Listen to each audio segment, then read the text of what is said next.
건설업자 라이언 폴크는 평범한 작업일이 경찰 출동으로 끝날 거라고는 전혀 예상하지 못했다. 그는 루이지애나주 포트 올른이라는 작은 마을의 세인트 브리짓 묘지 가장자리에 있는 오래된 헛간을 철거하러 왔는데, 그 안에서 이곳을 세간의 이목을 끄는 수사의 중심지로 만들 발견이 자신을 기다리고 있을 거라고는 상상조차 할 수 없었다. 라이언이 가까이 다가가 녹슨 자물쇠가 달린 문을 살펴보고 재빨리 부셔 열었다.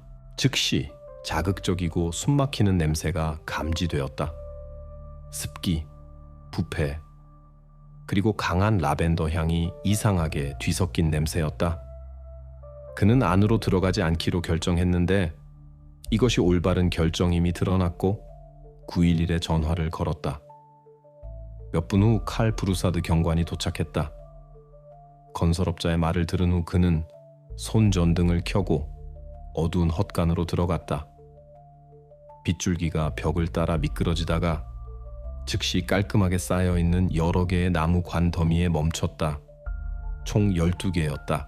그중 하나, 7번이 특히 눈에 띄었다. 비스듬히 기울어져 벽에 기대어 있었고 아래 부분은 습기로 썩어 있었다. 브루사드는 가까이 다가가 관의 틈새를 비췄다. 그 광경에 그는 본능적으로 뒤로 물러났다. 썩은 나무에서 곰팡이와 먼지층으로 덮인 말라붙은 사람의 손이 분명히 튀어나와 있었다. 이 순간부터 묘지 가장자리에 버려진 헛간은 더 이상 단순히 낡은 건물이 아니라 작은 마을 포트 올른의 충격적인 비밀을 드러낼 수사의 시작이 되었다. 수사관들은 가장 간단하고 명백한 단계로 조사를 시작했다. 묘지 가장자리에서 발견된 12개의 잊혀진 관이 든 헛간이 정확히 누구의 것인지 알아내는 것이었다.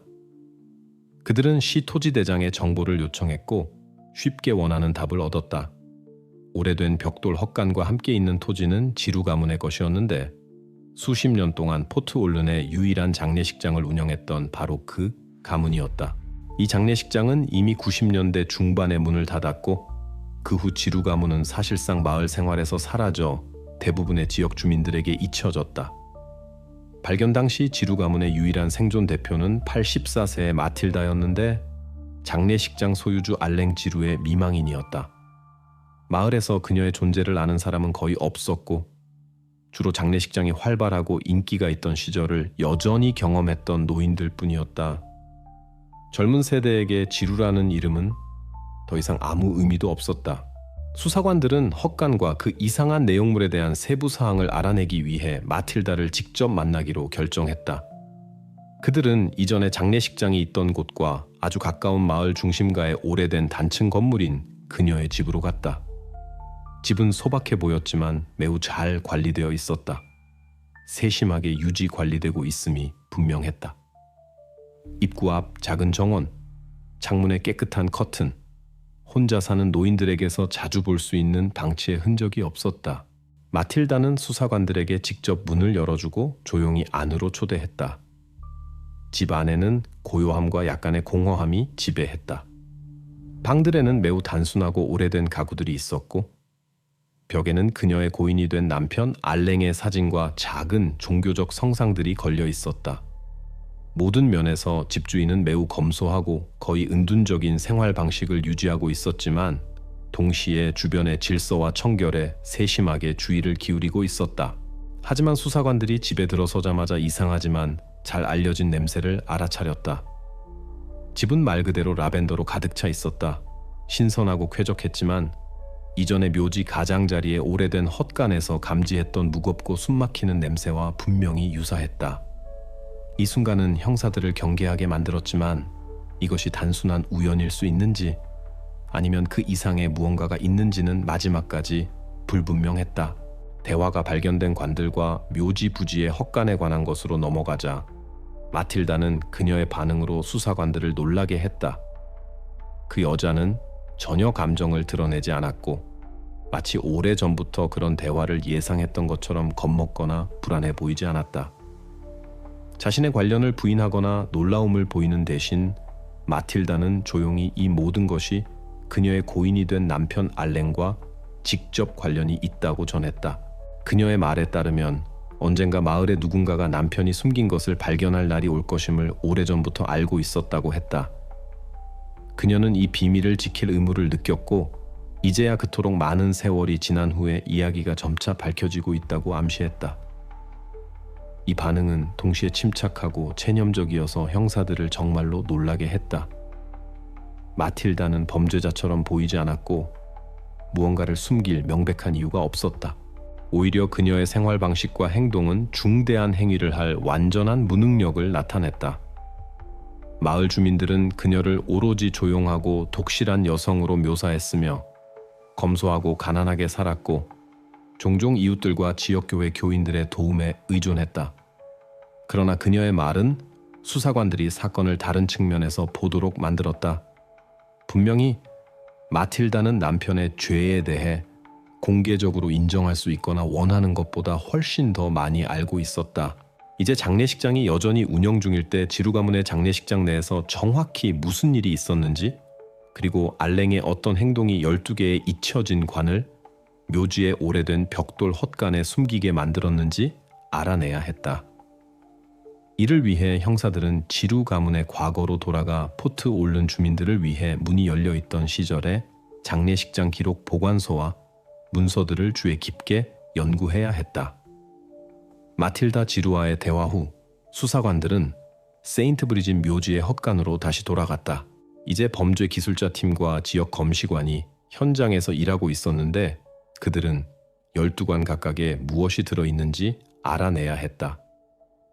헛간은 무단 출입을 막기 위해 봉쇄되었고 전문가들은 모든 내용물을 체계적으로 조사하기 시작했다. 이 순간 아무도 아직 상황의 전체 범위와 이 수사가 얼마나 멀리 갈 수 있는지 인식하지 못했다. 검시관과 전문가들은 이전의 1부터 10위까지 번호가 매겨진 관들을 열기 시작했다. 단순한 소나무로 만들어진 관들은 습기와 시간으로 심하게 손상되어 있었기 때문에 수사에 도움이 될 수 있는 가장 작은 세부 사항도 놓치지 않기 위해 조심스럽게 열렸다. 첫 번째 관들이 열린 후 수사관들이 처음에 생각했던 것보다 사건이 훨씬 더 심각하다는 것이 빠르게 드러났다. 각 상자에서 수십 년 동안 헛간에 있었던 인간의 유해가 발견되었다. 그들의 상태는 장기간의 습기 노출과 지속적인 침수로 인해 현저히 악화되었다. 검시관은 헛간의 특정 기후로 인해 유해가 부분적으로 자연스럽게 미라화되었다고 언급했지만 이런 상태에서도 사람들을 식별하는 것은 거의 불가능한 작업처럼 보였다. 수사관들이 나머지 관들을 열었을 때 그들은 12개 각각이 유사한 유해로 채워져 있다는 것을 발견했다. 이것은 단일 사건이 아니라 오랜 시간 동안 존재했던 명확하게 조직된 시스템임을 나타냈다. 전문가들의 첫 추정에 따르면 유해는 70년대 후반부터 80년대 초반 이후 약 40년 동안 여기에 놓여 있었을 수 있다고 했다. 그리고 그 모든 시간 동안 마을의 누구도 묘지 가장자리에 버려진 건물에 그런 것이 숨겨져 있다는 것을 의심하지 않았다. 긴 보관 기간은 수사관들의 작업을 상당히 어렵게 만들었다. 유해가 식별되지 않은 채로 남아있을수록 이 사람들이 생전에 누구였는지 알아낼 가능성은 낮아졌다. 헛간의 정기적인 침수로 인해 흔적과 가능한 증거의 대부분이 사라졌다. 이제 이 미확인 유해들은 일종의 유령이 되었다. 역사도 이름도 쉽게 재구성할 수 있는 과거도 없는 사람들. 다음 날 경찰은 공식적으로 포트 올른에서 12명의 신원 미상 사람들의 유해가 발견되었다고 발표했다. 이 소식은 마을의 산불처럼 퍼졌고 주민들 사이에 불안을 야기했다. 사람들은 오래된 이야기와 실종 사건들을 기억하기 시작했고 발견이 그것들과 연결될 수 있는지 아니면 완전히 새로운 수수께끼인지 알아내려고 시도했다. 공식적인 형사 절차 개시 후 헛간과 그 내용물은 길고 복잡할 것으로 예상되는 수사의 중심이 되었다. 이제 수사관들은 이 유해들이 수십 년 전에 저질러져 신중하게 은폐된 범죄와 관련이 있는지 아니면 실제 서비스를 제공하지 않고 장례식 비용만 받은 사기인지 알아내야 했다. 수사관들은 이제 두 가지 주요 버전에 직면했다. 발견된 유해가 과거에 신중하게 위장된 범죄의 결과이거나 지루 장례식장의 소유주들이 고객에 대한 의무를 이행하지 않고 장례식 비용을 받아 사기적으로 행동했다는 것이었다. 어떤 버전이 확인될지에 많은 것이 달려 있었고, 이제 수사관들은 12명이 오래된 벽돌 헛간에 어떻게 그리고 왜 숨겨졌는지 이해하기 위해 마을 기록 보관소와 포트 올른 주민들의 오래된 파일을 상세히 분석해야 했다. 수사관들은 즉시 주요 버전 확인을 시작했다. 가장 가능성이 높은 것은 사기였다. 이 이론은 가장 설득력 있어 보였고, 이 시점에서 이용 가능한 거의 모든 사실들과 일치했다. 이 가정을 확인하거나 배제하기 위해 형사들은 지루 앤선 장례식장의 오래된 기록 보관소와 세인트 브리짓 교회의 교구 등록부를 연구하기 시작했다. 놀랍게도 문서의 상태는 나이에도 불구하고 큰 어려움 없이 필요한 정보를 얻을 수 있게 했고, 첫 페이지부터 수사에 중요한 단서를 제공했다. 교회 기록 보관소를 연구하면서 수사관들은 교회가 정기적으로 알랭 지루에게 이체한 반복적인 지불을 발견했다. 이 지불은 1979년에 시작하여 1988년에 끝난 9년의 기간 동안 이루어졌다.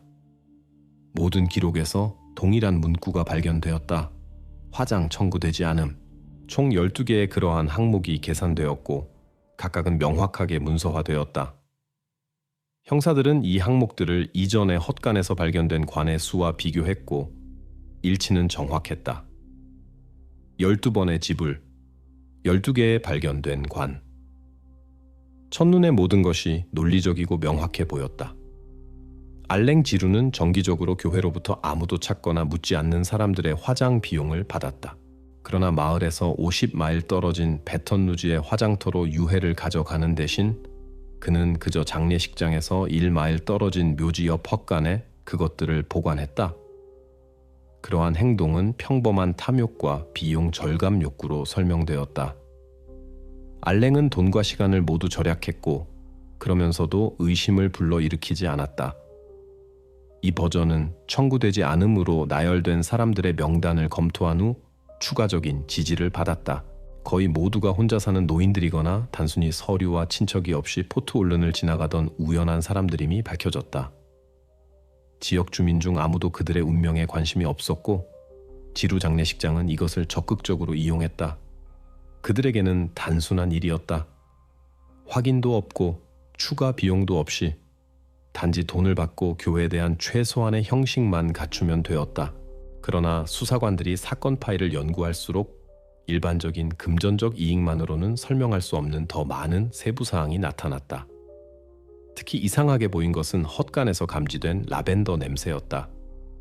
만약 알랭 지루의 목표가 단지 사기를 숨기고 외부인의 주의를 피하는 것이었다면 왜 그나 다른 누군가가 계속 관들을 돌보고 조심스럽게 청결을 유지하고 쾌적한 향기를 퍼뜨렸을까? 이것은 사기의 일반적인 논리와 전혀 맞지 않았고 수사관들을 생각하게 만들었다. 이 점을 명확히 하기 위해 형사들은 범죄 기술자들의 보고서를 다시 주의 깊게 연구했다. 거기에는 흥미로운 세부 사항이 기록되어 있었다. 관들, 바닥, 심지어 헛간의 벽까지 하얀 가루의 두꺼운 층으로 덮여 있었다. 처음에 경찰관들은 그것이 단순한 먼지나 일반적인 쓰레기라고 생각했지만 실험실 분석은 완전히 다른 결과를 냈다. 가루는 가정용품 가게에서 널리 구할 수 있는 라벤더 향이 나는 일반적인 화장용 텔컴 파우더였다. 이 발견 후 경찰은 마틸다 지루의 집을 수색했다. 집의 식료품 저장실과 다락방에서 정확히 같은 라벤더 텔컴 파우더의 수십 개의 빈 포장이 발견되었다.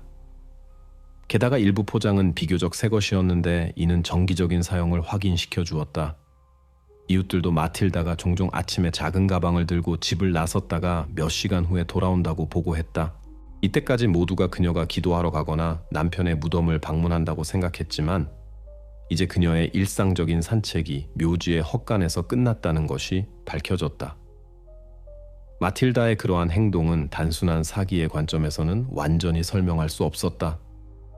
만약 헛간이 알랭 지루에게 금전적 책략과 관련된 단순한 저장 장소였다면 그의 아내는 분명히 그 장소를 다르게 인식했다.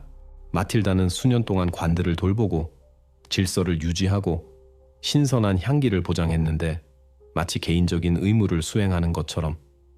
이 발견은 사건에 대한 이해를 근본적으로 바꾸었다.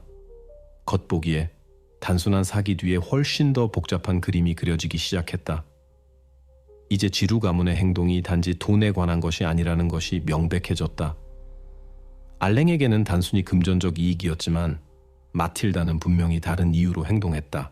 그녀의 행동은 깊은 죄책감을 나타냈는데 이는 그녀가 정기적으로 헛간을 방문하고 그곳에 있는 것을 돌보도록 강요했다. 수사관들은 이제 과거의 어떤 사건들이 마틸다 지루로 하여금 수년 동안 아무도 기억하지 못하는 사람들에 대한 이상한 보살핌을 유지하게 만들었는지 알아내야 했다. 수사관들은 마틸다 지루의 인격을 더 자세히 조사하기로 결정했는데 그녀의 행동이 많은 질문을 제기했고 단순한 설명을 훨씬 넘어섰기 때문이다. 형사들은 마틸다가 일상에서 어땠는지 더 알아보기 위해 주민들과 이야기하기 시작했다. 처음으로 신문한 사람 중 하나로 그들은 마틸다가 다니던 교회의 신부인 마이클 신부를 신문했다. 그는 그 여자가 오래전부터 특이한 교회 출석자로 평판이 났다고 말했다. 사람들은 그녀를 조심과 동정이 섞인 태도로 대했고 자신의 생각과 기도에 몰두한 폐쇄적인 사람으로 보았다. 마틸다는 마치 외부 세계와의 연결을 잃은 것처럼 제단 앞에서 몇 시간 동안 움직이지 않고 서 있을 수 있었고 끊임없이 조용히 무언가를 중얼거렸다. 이전에는 아무도 그것에서 의심스러운 것을 보지 못했고 그녀의 나이와 성격의 특이함으로 치부했다. 그러나 이제 그녀의 기이함은 완전히 다른 의미를 갖게 되었다. 수사관들은 마틸다가 쇼핑을 하던 작은 가게를 방문했다. 판매원은 그 여자를 즉시 알아보았고 그녀가 정기적으로 라벤더 텔컴 파우더를 샀다고 확인했다. 이것은 수사관들에게 이미 알려져 있었다. 그러나 그는 훨씬 더 특이한 다른 구매에 대해 보고했다. 마틸다는 항상 같은 크기와 같은 색상의 작은 흰색 양말을 지속적으로 샀다. 판매원은 이 이상한 구매를 기억했는데 다른 사람들과 거의 접촉이 없는 혼자 사는 노부인이 왜 정기적으로 그런 것들을 사는지 이해하지 못했기 때문이다. 이 새로운 정보는 수사관들에게 헛간 조사 초기에 발견했던 무언가를 상기시켰다. 거기 7번 관 중 하나에서 그들은 마치 탈출하려는 시도에서 굳어진 것처럼 보이는 미라화된 인간의 손을 발견했었다. 범죄 기술자들은 이 발견을 다시 한번 철저히 조사하기로 결정했다. 재조사 후 특이한 발견이 이루어졌다. 말라붙은 손 위에 정확히 그 흰색 양말이 깔끔하게 씌워져 있었는데 깨끗하고 분명히 최근에 입혀진 것이었다. 이 일치는 마틸다와 관들에 있던 것 사이의 연결을 분명히 확인시켜 주었다. 마틸다는 다시 신문에 소환되었고 이번에는 손에서 발견된 양말의 사진을 보여주었다. 수사관들은 그녀가 혼란스러워하거나 관련을 부인할 것으로 예상했지만 마틸다의 반응은 완전히 달랐다. 그 여자는 조용히 유해의 양말을 씌운 것이 바로 자신이었고 이것을 그들에 대한 의무로 여겼다고 확인했다. 그녀의 말에 따르면 그들이 춥지 않도록 돌보는 것이 그녀의 관심사였다고 했다. 마틸다는 이것을 완전히 무관심하게 말했는데 마치 무언가 완전히 일상적이고 자연스러운 것에 대해 이야기하는 것처럼 설명하기 어려운 무언가에 대해서가 아니라 마틸다의 행동이 더 이상 단순한 사기나 남편의 행위를 은폐하려는 욕망으로 설명될 수 없다는 것이 밝혀졌다. 그녀의 행동은 범죄를 은폐하는 것에만 국한되지 않았다. 그것은 여자가 깊은 내적 의미를 찾은 개인적인 의식과 유사했다. 수년 동안 마틸다는 어린이용 양말과 라벤더 텔컴 파우더를 샀고 지속적으로 헛간을 방문했으며 그곳의 청결과 질서를 유지하기 위해 노력했다. 수사관들에게 특히 우려스러웠던 것은 마틸다가 자신의 행동에 대해 얼마나 자연스럽고 동요 없이 보고했는지, 외부에서 볼 때 얼마나 이상하고 무서운지 이해하지 못한 채로였다. 수사관들에게 마틸다 지루가 단순히 다른 사람의 범죄 흔적을 숨기는 사람이 아니라는 것이 명백해졌다. 그녀의 행동은 수년 전에 일어난 사건에 직접 관여했음을 나타냈다.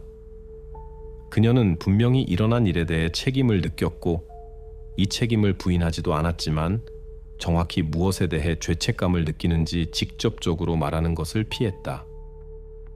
이 순간부터 마틸다는 공식적으로 사건의 주요 용의자로 간주되었지만 그녀의 역할이 사기 공모나 남편의 범죄 은폐보다 훨씬 더 복잡하다는 것이 모두에게 명확했다. 이제 수사관들의 임무는 과거의 어떤 사건이 마틸다 지루로 하여금 수십 년 동안 끈질기게 자신의 죄책감을 속죄하려고 시도하게 만들었는지 알아내는 것이었다. 범죄 기술자들이 유해의 1차 식별을 완료했을 때 수사관들에게 발견된 대부분의 사람들에 대한 명확한 그림이 제시되었다. 12명 중 8명은 실제로 청구되지 않음으로 밝혀졌다. 가족과 친척이 없는 사람들로 장례식은 교회에서 비용을 댔다. 이 결과들은 알랭 지루가 저질렀을 수 있는 사기에 대한 수사관들의 가정과 완벽하게 일치했다. 그는 화장 비용으로 교구로부터 돈을 받았지만 대신 추가 비용과 수고를 피하기 위해 단순히 관들을 버려진 헛간에 놓았다. 그러나 7번 유해가 특별한 주목을 받았다. 정확히 이전에 흰색 양말을 신은 말라붙은 손이 발견된 관이었다. 이 사람은 독신자들의 화장이 등록된 교구 명단에서 찾을 수 없었다. 수사관들이 모든 기록을 확인한 후 그 시기에 맞는 단 하나의 문서도 찾지 못했다. 이것은 즉시 의심을 불러일으켰다. 7번이 다른 발견물들과 다르고 가족이 있어 친척들이 찾을 수 있는 누군가일 가능성이 있다는 것이 분명해졌다. 수사관들은 전통적인 방식으로 진행하기로 결정했다. 그들은 지역신문 이버빌 포스트 시그널과 세인트 브리짓 교구의 공식 웹사이트에 사람과 발견 상황에 대한 간단한 설명을 게재했다. 통지는 꽤 절제되어 있었고 필요한 사실과 특징만 포함했다. 그럼에도 불구하고 게재는 예상치 못한 결과를 가져왔다. 단 3일 후 경찰은 인근 교구로부터 중요한 전화를 받았다. 전화를 건 사람들은 자신들을 부드로 가문이라고 소개했고 설명이 그들의 친척인 마르셀 부드로와 일치한다고 전했는데 그는 1982년에 실종되었다. 부드로 가문은 수사관들에게 마르셀의 실종 후 적극적인 수색 조치를 취했다고 상세히 설명했다. 얼마 후 알랭 지루가 직접 그들에게 연락하여 마르셀이 이미 죽은 채로 발견되었고 그의 유해가 화장되었다고 전했다고 한다. 가족에게는 공식 영수증과 함께 재가 담긴 항아리가 전달되었고 그 후 그들은 상황이 완전히 해결되었다는 확신으로 수색을 중단했다. 수사관들은 즉시 친척들을 만났다. 가족은 30년 이상 보관해온 문서와 항아리 자체를 제출했다. 이 서류들은 의심의 여지를 남기지 않았다. 알랭 지루의 도장과 서명이 있는 진짜 영수증이 화장 서비스의 지불을 확인했다. 그러나 이제 헛간에서 마르셀의 설명과 일치하는 무언가가 발견되면서 명백한 모순이 생겼다. 만약 마르셀 부드로가 실제로 화장되었다면 7번 관에는 누가 있었을까? 이 중요한 질문을 명확히 하기 위해 수사는 2가지 결정적인 감정을 명령했다. 첫 번째는 부드로 가문의 친척들의 DNA와 7번 사람의 유해에 대한 비교 유전자 분석이었다. 두 번째는 내용물이 인간의 죄인지 아니면 알랭 지루가 친척들을 속이고 다른 것으로 대체했는지 확인하기 위한 항아리 내용물의 실험실 검사였다. 이 새로운 상황은 수사의 중요한 단계를 표시했고 원래의 성격을 변화시켰다. 이제 더 이상 화장과 재정 사기만에 대해 말할 수 없었다. 7번 관이 실제로 마르셀의 것이라는 것이 확인된다면 이것은 알랭 지루가 교회 자금을 횡령했을 뿐만 아니라 실종자의 친척들을 냉소적으로 속여 위조품을 진짜 유해로 제공했다는 것을 의미할 것이다. 따라서 묘지 가장자리의 헛간은 더 이상 교회에 의해 잊혀진 사람들을 위한 장소가 아니었다. 그것은 수년 동안 거짓말이 숨겨진 지점으로 변모했는데 공식 절차로 신중하게 위장되었다. 수사관들은 지루 가문의 장례식장의 역사가 처음에 보였던 것보다 훨씬 더 어둡고 복잡하다는 것을 깨달았다. 형사들의 임무는 이제 80년대의 장례식장 내에서 정확히 무슨 일이 일어났는지, 그리고 지루 가문 자신 외에 누가 그러한 범죄를 알고 있었을 수 있는지 알아내는 것이었다. 헛간은 더 이상 단지 부주의나 돈을 절약하려는 욕망의 결과로 보이지 않았다. 그것은 더 깊고 더 우려스러운 사건들의 상징이 되었고 수사관들은 아직 그 답을 밝혀내야 했다. 전문가들이 DNA 분석을 수행하고 부두로 가문의 항아리 내용물을 검사하는 동안 수사관들은 고인이 된 알랭의 인격에 초점을 맞춰 지루 가문의 생활 환경을 더 명확히 하기로 결정했다.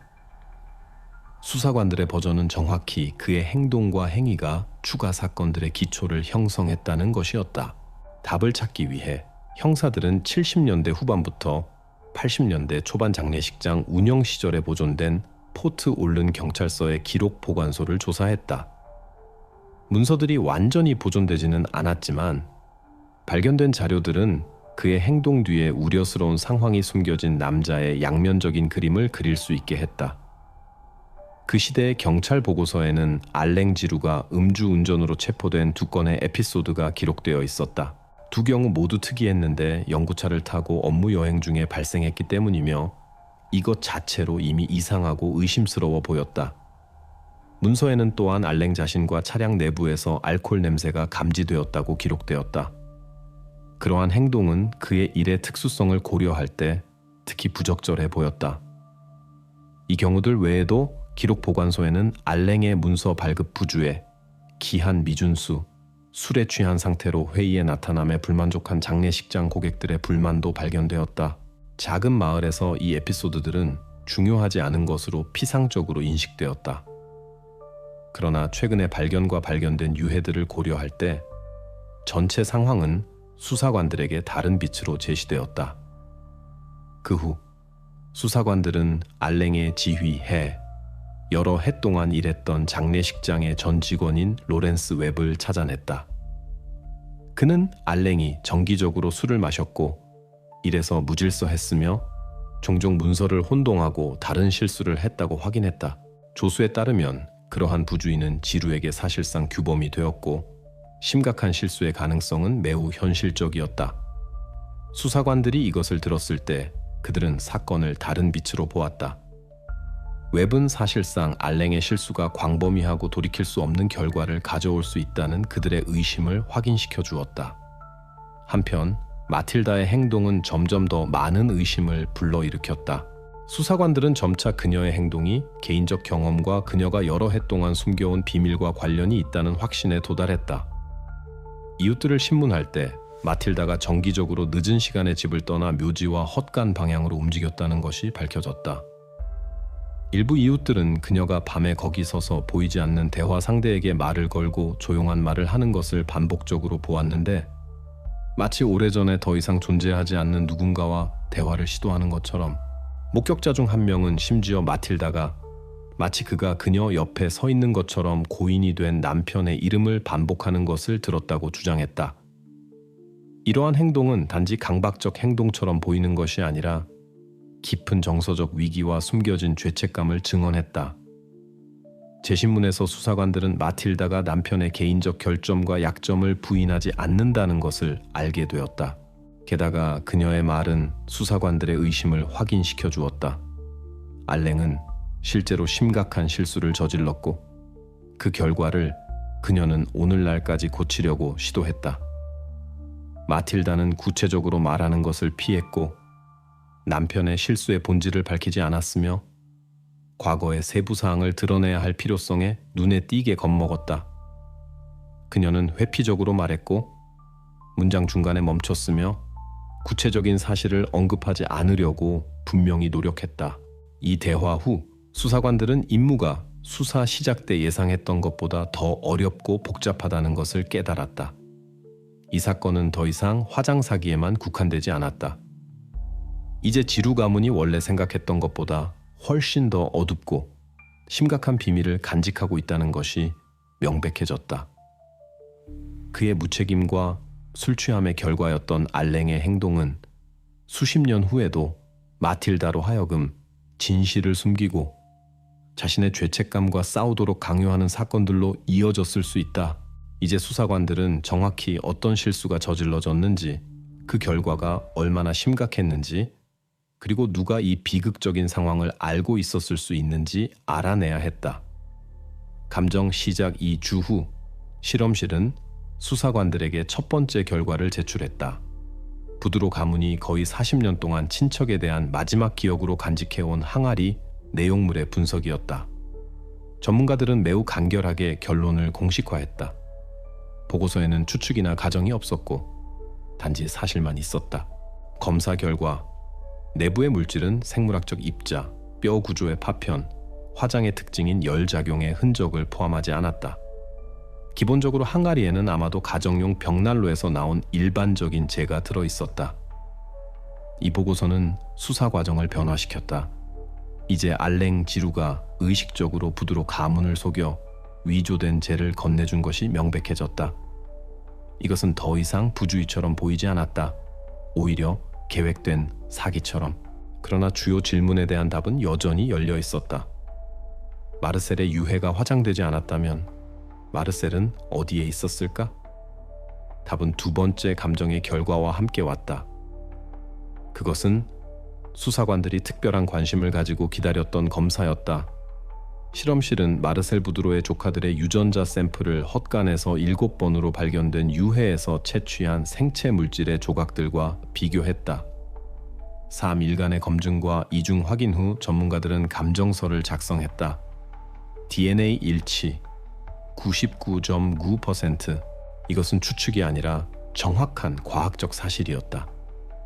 이 두 보고서는 이전 버전에 종지부를 찍었다. 수사관들은 반박할 수 없는 증거를 가지고 있었다. 부드로 가문에게는 위조된 항아리가 전달되었고 진짜 마르셀은 그 모든 세월 동안 세인트 브리짓 묘지의 오래된 벽돌 헛간에 있었다. 그의 유해는 거의 40년 동안 거기에 놓여 있었는데 잠긴 문 뒤에 숨겨진 채 습기, 먼지, 그리고 마틸다가 수년 동안 관들을 덮었던 향기로운 텔컴 파우더 층 아래에 수사관들이 이 사실들을 종합한 후 그들은 명백한 결론에 도달했다. 그들은 단순한 사기 계획만을 다루고 있는 것이 아니었다. 알랭 지루의 행동은 체계적인 성격을 띠었고 사람의 죽음을 의식적으로 은폐했음을 나타냈다. 위조된 항아리, 위조된 문서, 그리고 친척들에게 실행된 화장을 확신시키려는 시도. 이 모든 것은 이익을 얻는 것이 아니라 마르셀 부드로의 존재 자체를 숨기는 것이 목표였던 신중하게 계획된 작전처럼 보였다. 그 후 수사관들은 사건을 공식적으로 재분류했다. 금융범죄에서 사람에 대한 가능한 범죄와 관련된 수사로 전체 조사 동안 처음으로 더 이상 돈에 관한 것이 아니었다. 알랭 지루가 진실을 묻기 위해 모든 것을 했던 이유가 전면에 나타났다. 묘지 가장자리의 헛간은 더 이상 잊혀진 관들이 보관된 장소로 인식되지 않았다. 그것은 전체 이야기의 진원지로 변모했다. 거의 40년 동안 거짓말이 보존되었던 지점으로 관료적 실수로 위장되었다. 이제 수사관들 앞에 지루 사건의 새로운 장이 열렸고 정확히 그 헛간에서 무슨 일이 일어났는지 그리고 왜 마틸다가 수십 년 동안 그 장소를 계속 보호했는지에 대한 설명이 다가오고 있다는 것이 모두에게 명확했다. 7번 사람의 신원이 확립된 후 수사관들은 또 다른 결정적인 세부 사항을 명확히 해야 했다. 마르셀 부드로의 사망 상황. 답은 유해에 대한 심층 분석을 수행하도록 의뢰받은 병리학자가 제공해야 했다. 거의 40년 동안 거기에 놓여 있었지만 미라화 과정은 일부 내부 조직을 보존했고 이는 상세한 검사를 가능하게 했다. 검사는 며칠 동안 지속되었다. 병리학자는 모든 변화를 주에 깊게 문서화했다. 뼈의 상태, 조직 잔여물, 의복과 내부 장기의 관통. 정확히 폐 조직 샘플 분석 중에 전문가들은 예상치 못한 발견을 했다. 샘플에서 포르말데히드의 흔적이 발견되었다. 방부 처리액의 구성 요소인 물질. 전문가는 보고서에서 강조했다. 포르말데히드는 자연스럽게 기도로 침투할 수 없었다. 그러한 농도는 사람이 아직 살아있고 방부 처리 절차가 시작되는 순간에 계속 숨쉬는 경우에만 관찰된다. 이 발견은 수사에 예상치 못한 전환을 가져왔다. 수사관들은 액체가 동맥을 통해 주입되고 정상적인 과정은 폐로의 침투를 배제한다는 것을 알고 있었다. 이것은 절차가 시작되었을 때 마르셀이 숨쉬고 있었다는 것을 의미했다. 병리학자는 포르말데히드가 침투한 시점에 영향을 받은 사람의 보존된 호흡 활동을 지적함으로써 감정서에서 조심스럽게 이를 확인했다. 수사관들은 일어난 일에 대한 가능한 설명을 찾기 시작했다. 병원에서 마르셀 부드로의 의료 기록이 발견되었는데 그의 심각한 형태의 당뇨병과 저혈당 혼수 상태의 반복된 사례를 확인시켜 주었다. 의사들은 그러한 상태가 죽음과 쉽게 혼동될 수 있다고 언급했다. 호흡이 얕아지고 맥박은 거의 감지되지 않는다. 약한 조명 조건이나 서두르는 상황에서는 전문가조차 진단에서 실수할 수 있었다. 수사관들이 이것을 알랭 지루의 전기에서 알려진 사실들과 대조했을 때 그들은 일어난 일의 논리적인 그림을 얻었다. 그 시절 알랭은 종종 술에 취해 있었고 전 조수의 진술에 따르면 통상적으로 의료 감독 없이 혼자 일했다. 아마도 그 운명의 날 그는 마르셀의 상태를 잘못 진단했고 그 사람이 정말로 죽었는지 확인하지 않고 방부 처리를 시작했을 것이다. 가설을 검증하기 위해 범죄 기술자들은 7번 관을 다시 조사했다. 뚜껑 내부를 조사할 때 그들은 가슴과 머리 높이에서 깊고 혼란스러운 긁힌 자국을 발견했다. 법의학 조사는 흔적이 인간의 손톱에서 비롯되었음을 확인했다. 게다가 범죄 기술자들은 글자 조각들을 식별할 수 있었다. AT, O, MO. 필적학자들은 이 흔적들이 뚜껑이 이미 단단히 닫힌 상태에서 내부에서 사람에 의해 만들어졌다는 결론에 도달했다. 마르셀은 이미 관 안에서 의식을 되찾았지만 탈출할 수 없었다. 전문가들의 감정서는 사인에 대한 모든 의심을 없앴다. 이제 마르셀 부드로가 자연사한 것이 아니라 환자의 상태를 확인하지 않고 방부 처리를 시작한 사람의 중대한 실수의 결과로 사망했다는 것이 최종적으로 명확해졌다. 이 데이터는 사건에 다른 성격을 부여했다. 사기 수사에서 수십 년 동안 세인트 브리짓 묘지의 오래된 헛간의 벽 뒤에 숨겨진 비극적 사건의 조사로 변모했다. 마르셀 부드로가 알랭 지루의 실수의 결과로 사망했다는 것이 분명해진 후 수사는 사건과 관련된 모든 가능한 당사자들을 확인하기로 결정했다. 그 당사자들 중 하나는 부드로 가문 자체였다. 소문은 포트 올른에서 빠르게 퍼졌고 작은 마을에서는 모든 것이 아마도 그렇게 분명하지 않을 수 있다는 이야기가 시작되었다. 돈과 오래된 원한이 관련된 경우 동기는 때때로 방향을 바꾼다. 수사관들은 단 하나의 세부 사항도 간과할 여유가 없었다. 시기록 보관소에는 부드로 가문이 마르셀의 추정 사망 직전에 소액 대출을 받았다는 것을 입증하는 문서가 보존되어 있었다. $750. 이 금액은 알랭 지루가 화장을 위해 발행한 영수증에 있는 것과 일치했다. 이 일치는 수사관들에게 주의를 기울이지 않기에는 너무 정확해 보였다. 돈이 단지 서비스에 대한 지불이 아니라 그 이상 가족과 장례식장 사이의 일종의 비공식적 합의였을 수 있다는 버전이 생겼다. 검증의 틀 안에서 재정 기록, 서신, 가족 구성원들의 진술이 조사되었다. 수사관들은 가족이 마르셀의 운명을 알고 있었지만 이것을 숨기기로 결정한 합의된 시나리오가 있었을 수 있는지 이해하려고 시도했다. 버전은 종이 위에서는 논리적으로 들렸다. 지인들에 따르면 마르셀은 그다지 안정적이지 않았고 종종 친척들의 도움이 필요했으며 그의 삶은 가족에게 실제로 무거운 짐이었을 수 있다. 그 시절 많은 사람들이 특히 의존성이나 질병을 가진 사람들과 관련하여 제3자를 통해 그러한 문제를 해결했다. 그러나 추측만으로는 충분하지 않았다. 추가 검증은 점차 이 가설을 반박했다. 의심을 불러일으켰던 대출은 알랭 지루가 마르셀의 죽음에 대해 가족에게 알린 후 며칠이 지나서야 받았다. 문서에 명시된 금액은 화장에 대한 영수증에 있는 것과 완전히 일치했다. 따라서 돈은 실종에 대한 지불이 될 수 없었다. 오히려 사망 소식에 대한 반응이었다. 가족은 단순히 장례식장 서비스 비용을 지불하기 위해 돈을 빌렸을 뿐이었다. 부드로 친척들의 알리바이도 확인되었다. 1982년 마르셀이 연간실에 도착한 날, 그의 형제와 여동생은 계절 노동을 돕고 있던 다른 교구에 있었다. 이 진술들은 고용주와 이웃을 포함한 여러 독립적인 증인들에 의해 확인되었다. 모든 시간 표시가 일치했다. 수사관들은 부두로 가문이 장례식장에서 일어난 사건들과 아무 관련이 없다는 결론에 도달했다.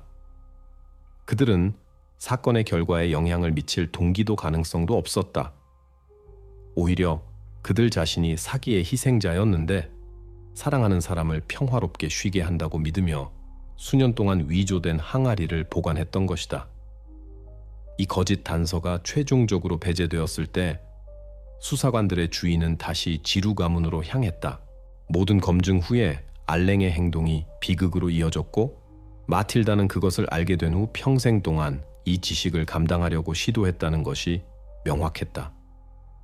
경찰과 검찰에게 사건은 최종 윤곽을 갖추었다. 지루 가문의 죄는 완전했고 마르셀 부드로의 이야기는 단 한 번의 실수가 여러 사람의 삶을 파괴하고 마을의 기억에 오래 남을 수 있는 방법의 예였다. 수사관들이 부드로 가문을 용의자로 완전히 배제한 후 그들의 주의는 다시 마틸다 지루로 향했다. 이 시점에서 전체 비극이 남편의 실수로 시작되었다는 것은 이미 명백했지만 마틸다 자신의 행동은 여전히 이해할 수 없었다. 수사관들은 왜 여자가 수십 년 동안 헛간으로 돌아갔고 묘지를 그렇게 조심스럽게 돌봤는지, 특히 마르셀 부드로가 있던 곳을 알아내고 싶었다. 범죄 기술자들은 헛간에 대한 재조사, 더 상세한 조사를 수행하기로 결정했다. 이번에는 특히 마르셀에게 속한 7번째 관에 관심이 있었다. 그들은 그 표면의 라벤더 텔컴 파우더 층이 다른 관들보다 눈에 띄게 더 두껍다는 것을 발견했다.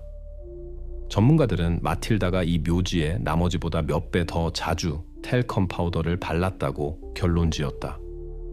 이것은 마르셀에 대한 그녀의 특별한 관계와 그녀가 그의 죽음의 진짜 이유를 알고 있었다는 것을 증언했다. 그녀의 행동은 남편의 행동으로 손해를 입은 남자에 대한 개인적 죄책감을 속죄하려는 시도처럼 보였다. 그 후 수사관들은 나머지 관들이 언제 어떻게 나타났는지 추적하기로 결정했다.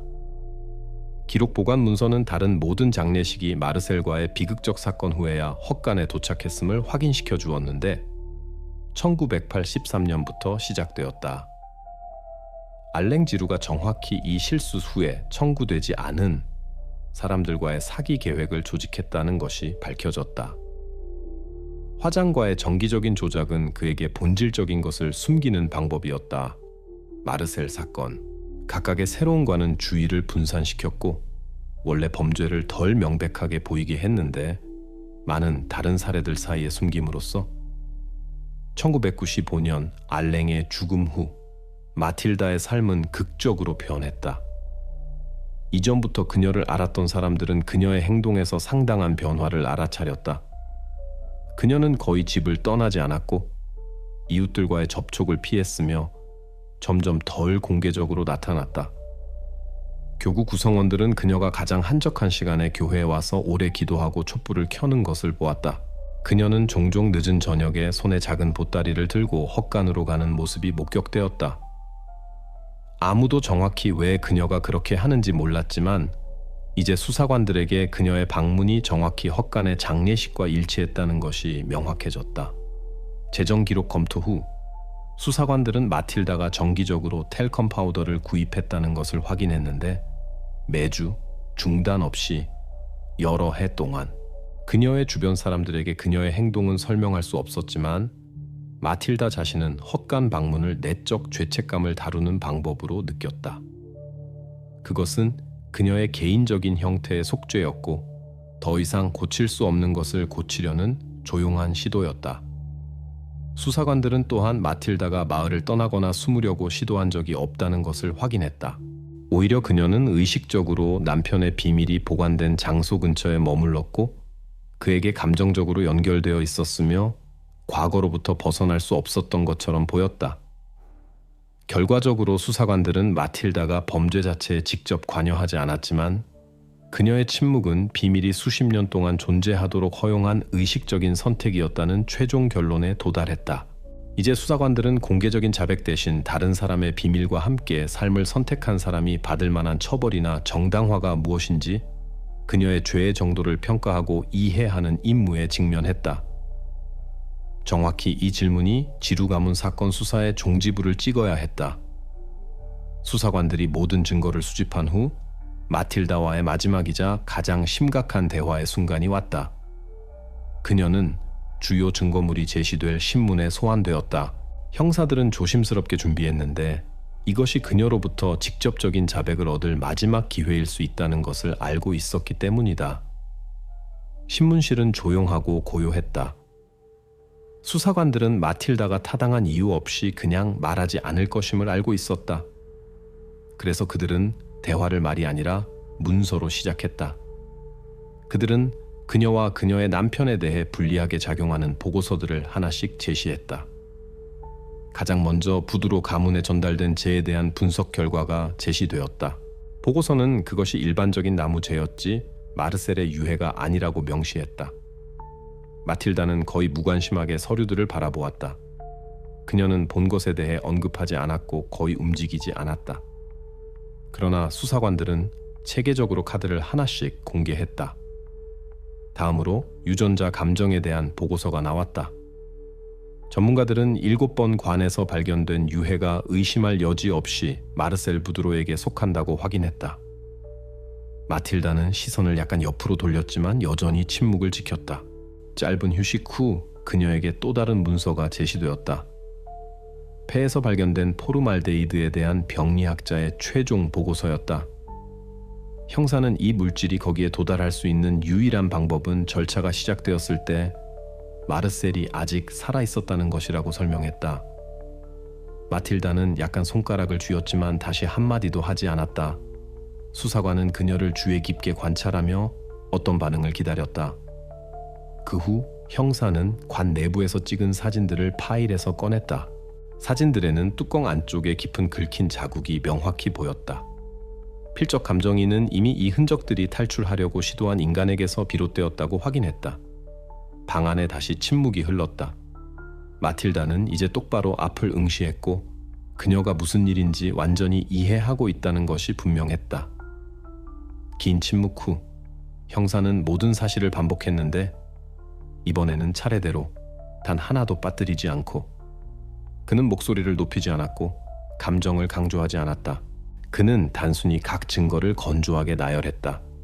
관 뚜껑에 긁힌 자국에 도달했을 때 마틸다는 눈에 띄게 창백해졌고 침착함을 유지하기 위해 눈을 감았다. 그녀 옆에 앉아있던 변호사가 조용히 휴식을 요청했다. 수사관들은 동의했다. 몇 분 후 변호사는 마틸다가 자백할 준비가 되었지만 거래를 요청한다고 전했다. 말하기가 어려웠고 모든 단어가 그녀에게 노력을 들이게 했지만 그녀는 줄곧 진실을 알고 있었다고 인정했다. 마틸다는 남편이 유해를 헛간으로 가져가는 것을 도왔다는 것을 부인하지 않았고 범죄의 흔적을 지우려고 시도한 것이 자신이었다고 인정했다. 그녀는 자신의 감정이나 후회에 대해 말하지 않았고 단지 수사관이 나열한 모든 사실을 간략하게 확인했을 뿐이다. 형사는 그녀의 말을 균일한 필체로 기록했는데 논평이나 추가 질문 없이 1시간 후 조서에 서명이 되었다. 마지막 신문이 끝났고 수사관들에게 법원으로 사건을 넘기는 데 필요한 모든 것을 제공했다. 마틸다의 자백 후 수사관들은 그날의 사건들을 완전히 재구성할 수 있었고 처음으로 전체 그림을 볼 수 있었다. 이제 마르셀 부드로가 어떻게 그리고 왜 묘지의 헛간에 있게 되었는지 명확해졌다. 모든 것은 1982년 5월 14일에 시작되었다. 당뇨병을 앓고 있던 마르셀이 거리에서 의식을 잃고 쓰러졌다.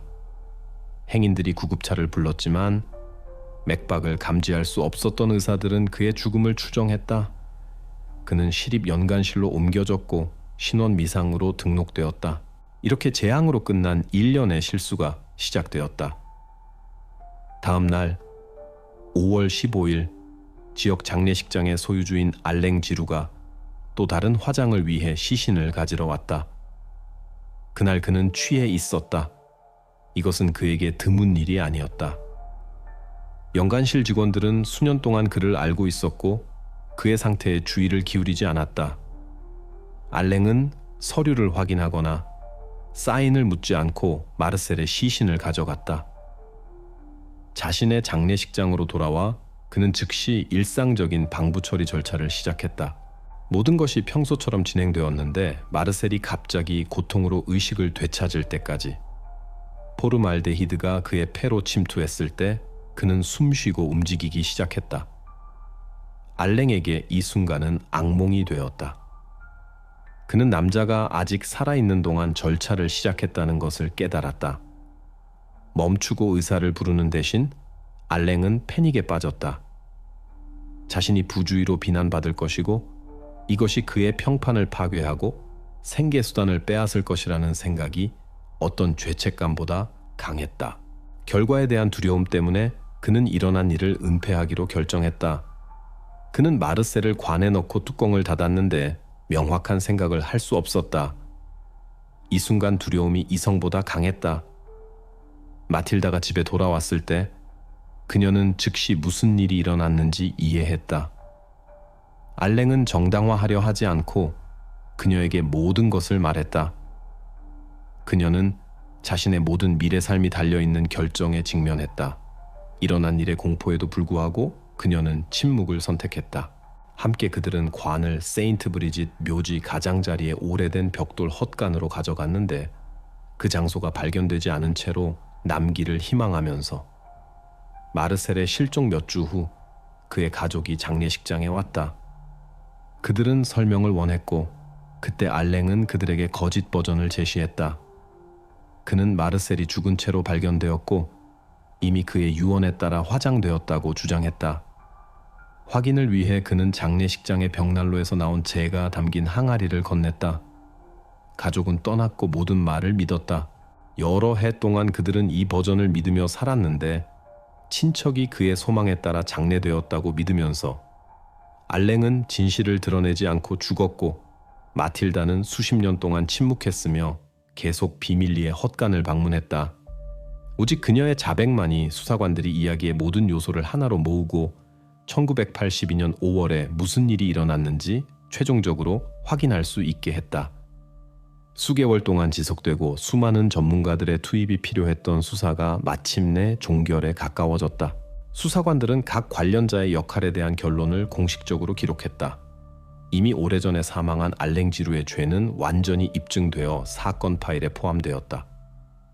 수집된 증거는 그가 범죄적 부주의로 인해 과실치사로 마르셀 부드로의 죽음을 야기했고 가상의 화장과 관련된 사기를 저질렀다는 것을 확인했다. 그를 법정에 세우는 것은 당연히 더 이상 가능하지 않았지만 그의 역할을 법적으로 기록하는 것은 정의를 위해 매우 중요한 것으로 판명되었다. 마틸다 지루와 관련된 결정은 훨씬 더 어려웠다. 이 시점에서 그녀는 85세였고 그녀의 신체적 및 정신적 상태는 심각한 의심을 불러일으켰다. 그럼에도 불구하고 마틸다는 사실과 자신의 자백을 근거로 공식적으로 사법 방해 및 11건의 사기와 시신 안치 방해 혐의로 기소되었다.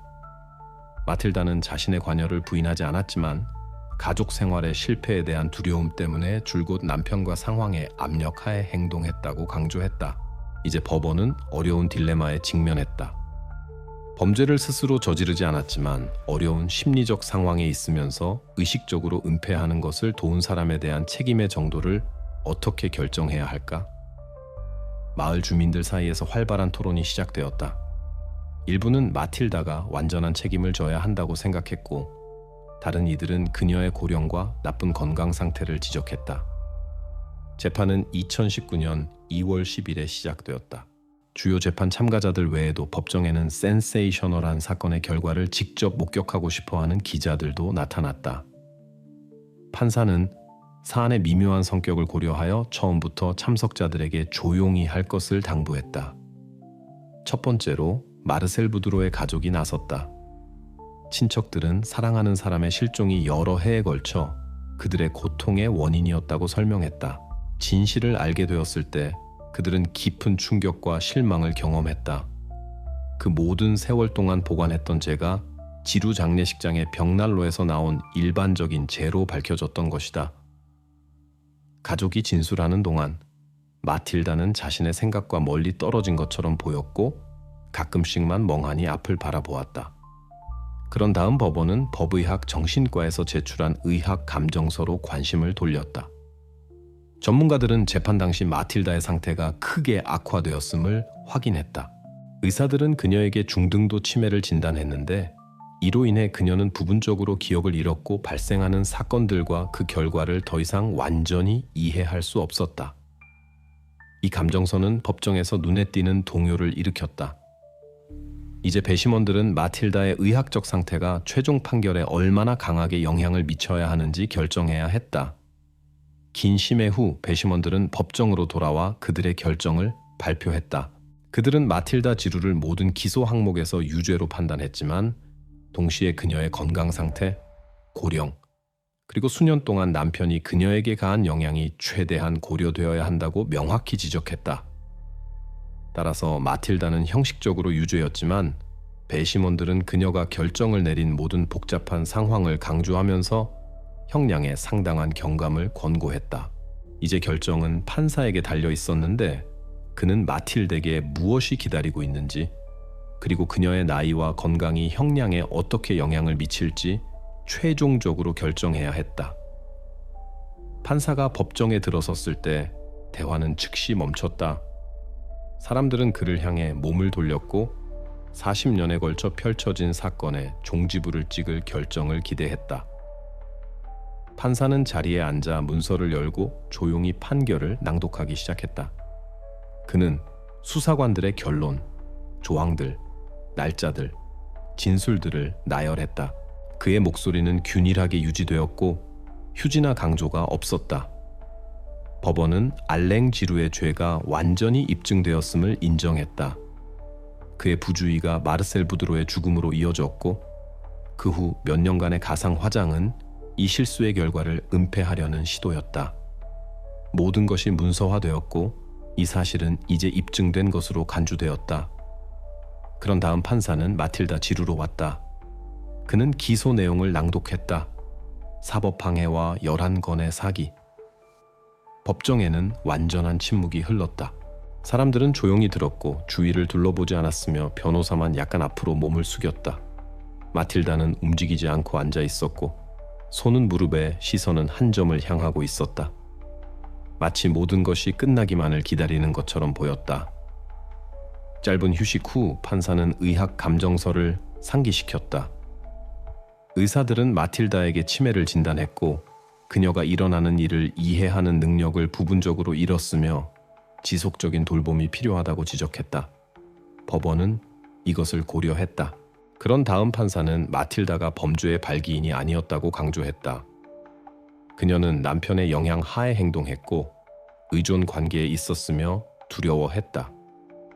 동시에 법원은 그녀의 침묵이 수십 년 동안 지속되었고 사법방해의 일부가 되었기 때문에 부드로 가문이 여러 해 동안 무지 속에 살았다고 언급했다. 그는 조용히 말했지만 모든 단어는 단호하고 명확하게 들렸다. 모든 항목의 발표 후 판사는 결정으로 왔다. 법원은 마틸다 지루를 모든 기소 항목에서 유죄로 판단했지만 그녀의 나이, 질병, 그리고 개인적 이익의 부재를 고려하여 형을 선고했다. 판결, 집행유예 5년의 자유형과 의사와 사회복지사의 감독해 있게 될 폐쇄형 노인 요양시설로의 후속 수용이었다. 판사가 낭독을 마쳤을 때 법정에서는 외침도 박수도 들리지 않았다. 사람들은 조용히 앉아 있었고 일부는 시선을 낮추었다. 마르셀 부드로의 친척들은 차분해 보였는데 마치 단지 형식적 절차의 완료를 기다렸던 것처럼.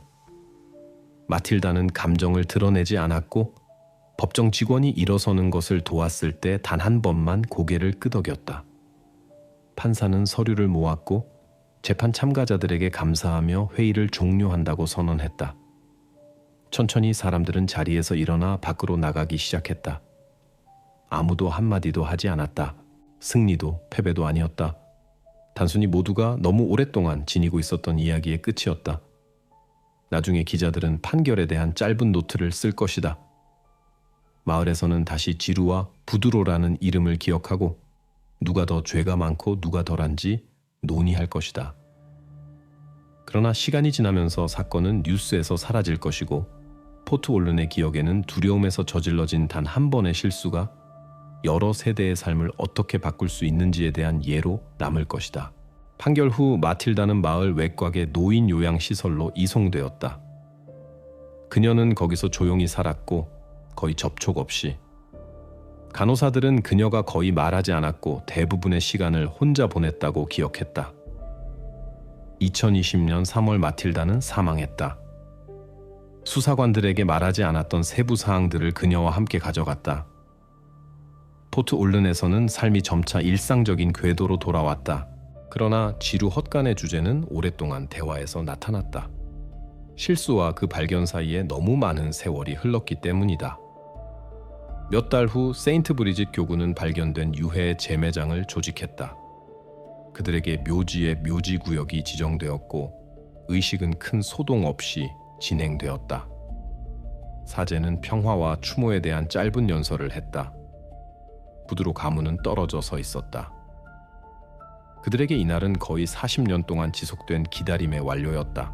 의식 후 그들은 서로 아무것도 논의하지 않고 조용히 떠났다. 일주일 후 건설업자 라이언 폴크는 모든 것이 시작된 장소로 돌아와 오래된 헛간을 철거했다. 그는 논평을 하지 않았고 뉴스에 나타나지 않았다. 공간은 완전히 정리되었고 토지는 비어 있었다. 나중에 시 비용으로 9명의 신원이 확인된 사람들과 3명의 신원 미상자들의 이름이 있는 작은 추모판이 설치되었다. 그것은 의식 없이 공개되었다. 단순히 길가의 돌에 부착되었다. 오늘날 거기서 거의 아무도 멈추지 않는다. 때때로 누군가가 꽃을 놓지만 대부분 사람들은 지나친다. 지루 가문의 이야기는 전설이 되지 않았고 새로운 소문을 불러일으키지 않았다. 그것은 단순히 지역 기억의 일부로 남았다. 단 한 번의 결정이 여러 사람의 삶을 어떻게 바꿀 수 있는지에 대한 조용한 상기. 공식적으로 지루 가문의 사건은 종결되었다. 수사와 법원은 모든 본질적인 상황을 명확히 했다. 사기와 마르셀 부드로의 과실치사에 대한 알랭의 죄가 입증되었다. 마틸다는 사법 방해와 사기 방조로 유죄의 판결을 받았다. 일어난 일에 관련된 모든 사람들이 이제 사망했고 수사관들은 답을 구할 사람이 더 이상 없었다. 사건 파일은 기록 보관소로 보내졌고 몇 달 후 기자들조차 그것을 기억하지 못했다. 그럼에도 불구하고 검시관의 감정서에는 거의 아무도 주의를 기울이지 않은 한 가지 점이 있었다. 독성학적 분석은 가장 잘 보존되었기 때문에 마르셀 부드로의 유해에서만 수행될 수 있었다. 나머지 유해들은 헛간에 너무 오래 놓여 있었고 지속적인 습기에 노출되어 있었는데 이것은 폐의 포르말데히드에 대해 검사할 가능성을 완전히 배제했다. 결과적으로 단 한 명의 전문가도 마르셀 옆에 그 모든 세월 동안 놓여있던 다른 11명의 사람들 중 누군가에게 유사한 일이 일어났는지 확인하거나 반박할 수 없었다. 따라서 마르셀의 이야기가 유일한 비극적 사례였는지 아니면 유사한 실수의 사슬에서 첫 번째였는지에 대한 질문은 답이 없는 채로 남았다. 공식적으로는 헛간에서 발견된 다른 사람들이 지루 장례식장으로 운반되었을 때 이미 사망했다고 가정되었다. 그러나 완전한 검증 없이 이것은 간접적인 사실과 상황에 근거한 수사관들의 추측에 불과했다. 포트 올른에서 아무도 더 이상 진실의 바닥에 도달하려고 시도하지 않았고 마을 주민들은 이 사건으로 다시 돌아가지 않았다. 세월이 흐르면서 점점 덜 그것에 대해 이야기했고 점차 논의를 뒤로 했다. 일부 나이 든 주민들은 때때로 대화에서 지루 이야기를 언급했지만 그들도 기록 보관 폴더나 마틸다와 알랭의 기억에 얼마나 많은 비밀이 숨겨져 있을 수 있는지 추측하지 않는 것을 선호했다. 궁극적으로 이 질문들에 대한 답은 마틸다와 그녀의 남편과 함께 사라졌다. 모든 비밀이 끝까지 밝혀질 수 없다는 것을 받아들이는 것만 남았다. 때때로 진실은 너무 깊이 숨겨져 있어서 수십 년 후에도 여전히 찾을 수 없다. 이 불확실성은 알랭 지루가 부주의하게 일을 수행했을 때 한때 시작했던 이야기의 마지막이자 해결할 수 없는 유산이 되었다.